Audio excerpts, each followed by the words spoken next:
Ya, bagi masyarakat Dapil Kecamatan Kulintan Raya, eh, tanggal 14 Februari tinggal hitungan hari. Insyaallah. Mari kita pilih pemimpin yang benar-benar merakyat, yang tidak dibuat-buat. Kemudian hindari money politik. Kalau ada rezeki terima, tapi jangan berjanji. Dan kita tegaskan 5 tahun, 5 tahun, 5 tahun ini jangan sampai tergadaikan hati nurani kita.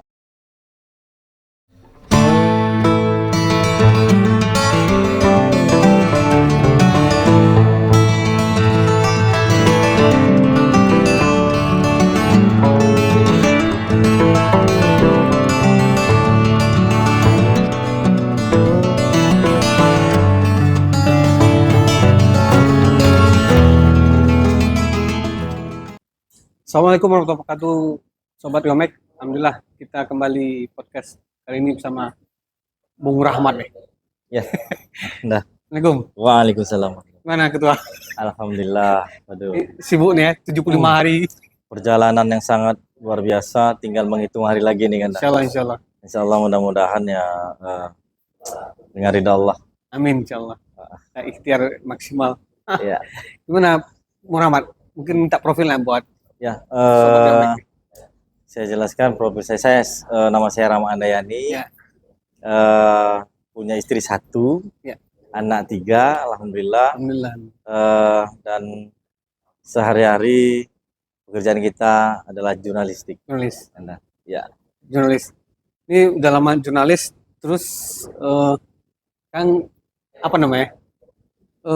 Sawat politik jadi tinggi. Kan semakin tergoda atau gimana? Luar biasa, dari sang jurnalistik akhirnya merambat ke dunia politik. Itu pun karena sorongan ya. Sorongan dari para tokoh, terus para RT RW pada saat itu. Mereka mungkin melihat apa yang kita lakukan di lingkungan. Akhirnya mereka tertarik untuk mensupport maju lagi, karena tidak ada lagi pemuda untuk perubahan seperti itu. Apa namanya? Ini kan melihat situasi yang khususnya di Pekanbaru lah kan. Ya. Gimana nih? Yang banjirnya lah, sampahnya. Ya, kalau saya lihat sih situasi saat ini memang mungkin alam ya kan ya. Alam ya. Tetapi kita juga nggak tutup mata. Ya. Pemerintah maupun masyarakat kita harus bersatu. Bekerja sama dan sama-sama bekerja, karena tanpa masyarakat pemerintah juga agak susah seperti itu, karena kita lihat kondisi ini terjadi kan bukan tahun ini sebetulnya. Harusnya itu kan tahun-tahun lalunya yang sekitar 10 atau 15 tahun yang lalu itu seharusnya sudah ditata. Sejenis drainasenya, tata kelola pembangunannya. Saat ini kita lihat kan ini kan banyak yang dibenturkan ini. Banyak yang salah kaprah saat membangun, tidak dilihat kanan kiri drainasenya, karena akibatnya banjir sekarang ini. Yang kasihan itu banyak kita lihat di Panam, kemudian di Rumbai. Tetapi ketika saat ini tahun politik, mungkin banyaklah terjadi hal-hal yang unik. Tetapi kalau bisa mari kita bersama-sama untuk menyelesaikan persoalan-persoalan yang ada di Kota Pekanbaru. Seperti anggota DPRD Kota Pekanbaru itu seharusnya mereka juga harus sigap. Apa yang mereka lakukan, apa yang mau disegerakan, yang bisa diperdakan. Seperti itu kan. Jadi tidak lagi yang namanya ada lagi banjir untuk kedepannya lagi seperti itu kan. Itu emang kabarnya sih, saya juga waktu itu waktu zaman wali kota sebelumnya Raja Rusli Raja Rusli itu dia sempat mau ngasih blueprint lah kan. Cuman tidak disupport sama, mohon maaf, Pak Gubernur Suprantas gitu. Pada saat itu. Ya, sampai dia mendesain tidak perlu lagi lampu merah, lampu lalu lintas tuh. Jadi gitu. Makanya pas sekarang terjadi. Benar, tapi seharusnya meski kemarinnya tidak didukung, tetapi kan ada pergantian lagi kan. Ketika pergantian, meski pemimpin berubah semua, kan ada generasi penerus lagi nih setiap apanya pasti bergantian. Ya. Ada anggota DPR yang baru, ada yang Ya, ya. lama. Ketika itu mereka seharusnya sinkron kan, dah? Ya. Bersatu untuk membuat Kota Pekanbaru ini lebih baik, lebih baik, lebih baik. Tapi ketika ini kita lihat, maaf cakap Ya. ini, karena kita lihat pemimpin-pemimpin sekarang ini masih kurang kreatif. Oh. Tanda kutip, mereka tidak cepat, oh ya ini cepat tanggap. Ini harusnya kita seperti ini nih, kawan-kawan dari DPR-nya. Terus kawan-kawan dari pemerintahnya seperti ini. Ya, ya. Jadi mereka bisa menyatukan visi misi untuk membangun suatu daerah di Kota Pekanbaru ini agar lebih baik lagi. Sekarang ini memang yang kita khawatirkan yang banjir kan ya. Ya, benar. Banjir ini memang sangat-sangat luar biasa. Sudah berapa tahun ini hampir yang kita rasakan yang parahnya ini kan 10 tahun ke depan ini kan. Ya. Tapi saya rasa insya Allah sedikit demi sedikit dengan adanya PJ Wali Kota ini ada sedikit perubahan kan. Ya, benar. Meski masih banjir tetapi ada perubahan kan. Ada pengurangan, terus perbaikan-perbaikan di tangan PJ Wali Kota ini ada kan. Kalau kita lihat, kita tidak menafikan itu, kita tidak memuji seseorang, tetapi itu realitanya saat ini. Meski beliau hanya PJ, tetapi mereka PJ ini bisa mensinkronkan ke anggota dewan yang saat ini. Beliau pandai melobi-lobi, ayo ini kita rubah. Dan kemudian beliau pandai merangkul TNI Polri kan dah. Oh ya. Nah saat ini saya lihat setiap di mana letak banjir, saya lihat turun itu TNI Polri kan dah. Jadi artinya sedikit demi sedikit ada perubahan untuk Kota Pekanbaru ini kan dah. Seperti itu. Ini sekarang kan udah ke rencana insya Allah di Dewan tuh. Kira-kira apa yang kurang masih di Pekanbaru ataupun di legislatif ini? Ya, insya Allah saya majuan kan dah. Ya, tapi kalau memang Allah ridho saya duduk, mungkin banyak yang mau kita rubah. Tapi memang butuh proses. Ya, betul. Kita kalau memang di Dewan besok, kita lihat kan dah, apa kebutuhan masyarakat. Betul, masyarakat. Terus apa yang kita lihat, yang situasi saat ini yang terjadi di lingkungan. Nah, jadi kita harus antisipasi. Kita selaku DPRD ini kan pengawasan, betul. Ya kan, terus membuat suatu gagasan atau perda. Nah di situ kita harus bersama-sama menyikapi itu, kita buat pola untuk menjadikan suatu perubahan itu di masyarakat, seperti di lingkungan kecil RT RW kita libatkan untuk pembangunan drainase, ya kan, karena mereka tahu lingkungan itu sendiri. Artinya kedepannya tidak ada lagi drainase yang tertutup. Karena kita bersama-sama, kalau memang anggaran kita di Kota Pekanbaru kecil, kita berdayakan semua masyarakat. Pola gotong royong seperti zamannya Soeharto kita pergunakan kembali. Toh zaman dulu, zaman orang tua kita dulu, mereka kompak, mereka bisa bersatu untuk gotong royong massal. Kenapa kita saat ini susah? Karena itu tadi, tidak pernah menyatukan visi misi, tidak pernah interaksi kepada masyarakat, kepada warga. Akibatnya kita berpecah belah. Masing-masing sibuk dengan urusan yang masing-masing. Tapi kalau ketika kita pandai merangkul, kita pandai mempersatu, insya Allah tidak ada waktu untuk memperbaiki lingkungan itu sendiri kan. Seperti itu. Ataupun melibatkan apa pengusaha sekitar situ. Benar. Jadi RT RW otomatis kalau sudah kita libatkan, mereka bisa mengajak perusahaan tempatan. Nah, itu kan. Karena kalau pemerintah aja mengajak, bisa jadi orang ini lengah. Tapi ketika putra daerah atau masyarakat tempatan yang mengajak, mereka tidak mungkin tidak ikut. Kenapa? Mereka orang tempatan. Ketika mereka tidak terima, ini bisa ditutup di perusahaan gitu kan.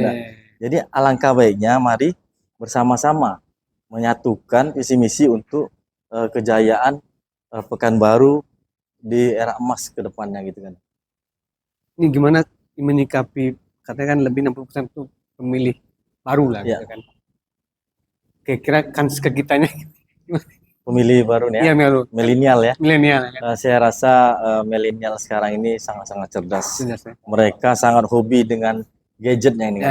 Jadi ketika mereka melihat, saya rasa mereka bisa menilai rekam jejak para calon-calon pemimpin masa depan mereka sendiri. Karena ketika mereka memilih tanpa ada rekam jejak, yang dirugikan mereka sendiri. Karena ketika mereka ingin tidak memiliki pekerjaan, mereka ingin masuk pekerjaan melalui dewan-dewan yang dipilih mereka, karena tidak ada rekam jejaknya, mereka tidak bisa masuk kerja. Kenapa? Bahasa yang maaf cakap ini kan, yang dewan duduk, mungkin mereka tidak mengetahui itu, karena mereka acuh. Kenapa? Pola tadi itu money politik, bisa jadi kan kawan-kawan terkena money politik. Akhirnya mereka saat mau bekerja susah, minta tolong, kan gua sudah bayar lu, kan gua kan sudah beri lu. Nah seperti itu. Nah ini yang mau kita tegaskan, ini yang mau kita beri pemaparan kepada anak-anak milenial saat ini, bahwasannya money politik itu akan menghancurkan kita 5 tahun ke depan. Seperti itu kan. Nah, ini kan nanti tuh kan hari Rabu tuh, ya. kan juga ada yang kerja. Terus ada juga kan yang apatis. Ya, dia dagang gitu kan. Ya. Gimana menyikapi orang-orang apatis itu? Jadi tidak banyak golput lah gitu kan. Ya, saya rasa mereka pun kita maklumi juga karena kebutuhan saat ini luar biasa kan. Ekonomi sangat sulit. Jadi mereka kebanyakan berdagang, tetapi ketika kita beri pencerahan, terus memberikan wawasan lebih bagus lagi ke mereka, bahwasannya ini tahun politik ini 5 tahun mendatang kita harus pilih pemimpin benar-benar memimpin, jangan sampai golput. Seperti itu kan, artinya mereka juga butuh ke depannya pemimpin yang ingin membantu UMKM mereka. Seperti contohnya karena ya kita insya Allah dari program saya 8 program prioritas, di dalamnya itu adanya UMKM kan. Kita akan membangun sentral UMKM 1 titik, seperti kalau kita bilang itu seperti di Simpang 3 kan. Food court seperti itu kita bangunkan sentral. Jadi mereka tinggal masuk, wadahnya sudah ada, mereka cuma tinggal bawa styling dengan perangkatnya saja. Free. Tempatnya sudah ada, mereka cuma masuk dari jam 7 sampai jam 11, mereka hanya bayar 15.000 aja kan. 15.000 itu untuk pembersihan sampah, untuk keamanannya. Jadi sudah kita bagi 15.000 itu aja kan. Artinya tidak lagi pedagang itu menyewa dengan nilai harga tinggi. Mereka tidak perlu bayar di depan, tetapi mereka setelah berjualan bisa membayar uang yang sekecil tadi itu kan. Seperti jadi kita meringankan UMKM. Artinya di situ saya mengajak kepada para pedagang agar jangan golput. Jadi ketika saya terpilih, beliau-beliau itu tidak seperti saat ini jualan keliling atau jualan di rumah. Jadi kita berikan supply. Kalau sudah ada lokasi kan tidak mungkin tidak laku kan. Kalau kita lihat Simpang 3 itu setiap hari seperti apa manusia ramainya. Nah, seperti itulah mereka nanti berjualan nyaman kan. Bangsa pembelinya udah ada. Sudah ada bangsa pasar. Dan kemudian kita akan kerjasama dengan Dinas Perhubungan Kota Pekanbaru untuk memasukkan setiap trapel-trapel itu singgah 10 sampai 15 menit kan. Seperti itu target kita. Intinya titik ada sih. Benar. Jadi tidak ada lagi kata-kata mengeluh. Jadi kita membangkitkan ekonomi masyarakat, apalagi home industry, rata-rata rumahan, dengan kuenya, dengan apanya. Kadang-kadang kan kalau maaf cakap, orang itu titip, kadang-kadang laku atau tidak. Tapi ketika ada sarana yang kita memadai, insya Allah nggak ada kata-kata nggak laku kan.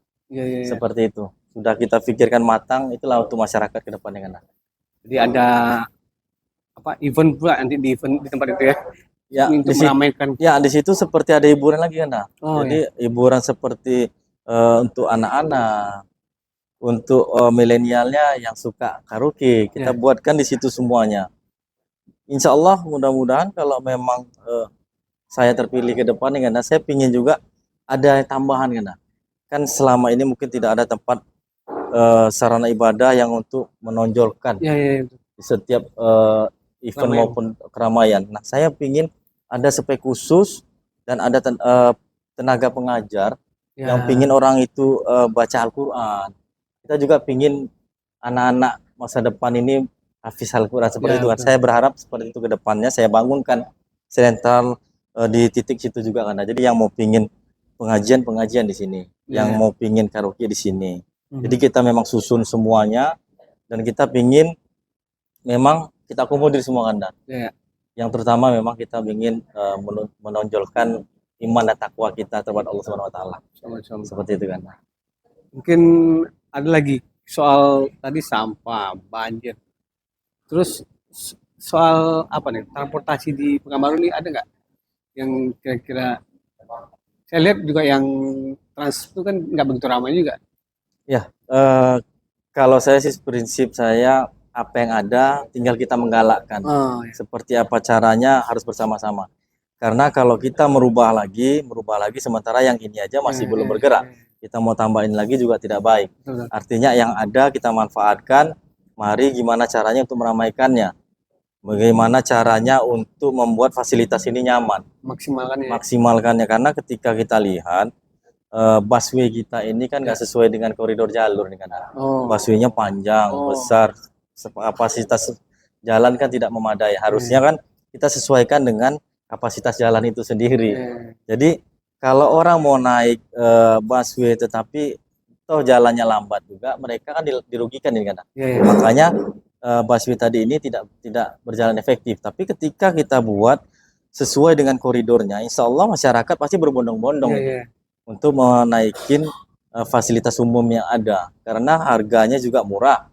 Tetapi karena keterlambatan tentu mereka agak ragu untuk naik ini, takut nanti waktu saat kerja mereka terlambat, terpotong gaji kan.